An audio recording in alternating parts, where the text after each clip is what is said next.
Praise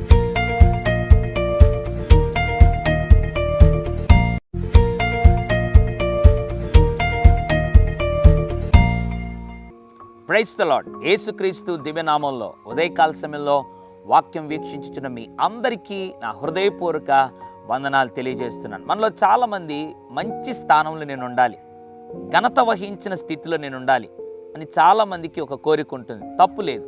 అయితే ఎవరు ఘనత వహించినటువంటి స్థాయిలో ఉంటారు, ఎవరు గొప్ప స్థితిలో ఉంటారు, దేవుడు ఎవరిని ఉన్నత స్థానంలో ఉంచుతాడు అనంటే పరిశుద్ధ గ్రంథంలో నుండి ఈ ఉదయకాల సమయంలో ఒక మాటను దేవుడు జ్ఞాపకం చేయాలని ఆశపడుతున్నాడు. మొదటి సమూయేలు గ్రంథం 2వ అధ్యాయం 30వ వచనం కింద వరుసలో రాయబడింది, నన్ను గణపరచు వారిని నేను గణపరచుదును, నన్ను తృణీకరించువారు తృణీకారమొందుదురు. సింపుల్ అండి. దేవుని గణపరిస్తే అంట ఆయన మనల్ని గణపరుస్తాడంట, దేవుని తృణీకరిస్తే అంట ఆయన మనల్ని తృణీకరిస్తాడు.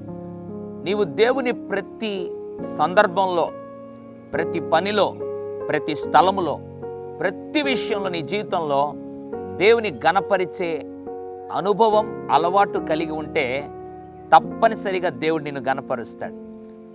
ఏ స్థలంలో నువ్వు నిలబడినా దేవునికి మహిమ, దేవునికి కృప, దేవుని చిత్తమైతే అని ప్రతి సందర్భంలో ఆయనను నువ్వు ఎప్పుడైతే గణపరచడం ప్రారంభిస్తావో దేవుడు తప్పనిసరిగా నిన్ను గణపరుస్తాడు.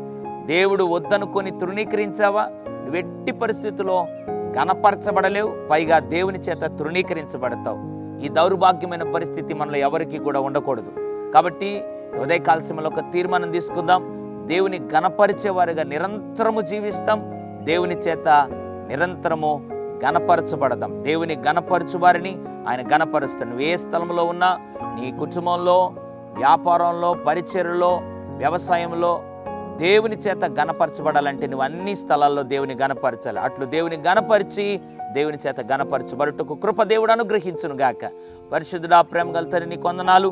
నన్ను గణపరచు వారిని నేను గణపరుస్తానన్నావు. ఉదయకాల సమయంలో ఎంతమంది అయితే ఇప్పటికీ నేను గణపరిచే అనుభవంలో ఉన్నారో వారిని గణపరచండి. ఇది మొదలుకొని గణపరచాలన్నటువంటి తీర్మానం ఎవరిలో అయితే ప్రభా తీసుకుంటున్నారో వారిని నువ్వు ప్రభువా గణపరిచి, ప్రభువా వారు నిన్ను గణపరిచే కృప కూడా వారికి అనుగ్రహించి నడిపించమని యేసు నామములో ప్రార్థిస్తున్నాను తండ్రి. ఆమేన్. God bless you.